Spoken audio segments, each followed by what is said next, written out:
Excuse me ভাইয়া, আমি কি এখানে একটু বসতে পারি? হ্যাঁ, কেন না, বসেন।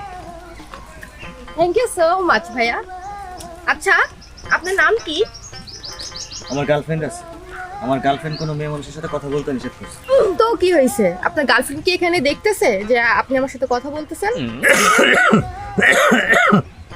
এই নেন পানি। দেখেন, আমি আপনাকে সাফ সাফ বলতেছি, আমার গার্লফ্রেন্ড বলছে কোনো অপরিচিত মেয়ের সাথে কথা বলবা না, তার দেওয়া কোনো কিছু খাবা না। আচ্ছা, আপনার গার্লফ্রেন্ড কি দেখতেছে না সিসিটিভি লাগায় রাখছে? আর এগুলা কিছুই না, নেন খান, আপনি গলাটা ভিজান।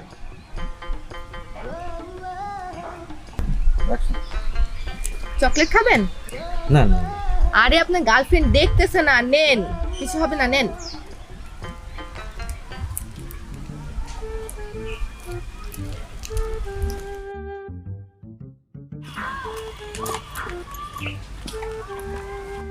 মেয়ে মানুষ দেখলেই গলে যাওয়া? গার্লফ্রেন্ড বলছিল না, নিষেধ করছিল না, খাইছিস না, ঠিক হয়েছে, এবার মজা টের পাবেন। গার্লফ্রেন্ডের কথা না শুনলে এমনই হয়।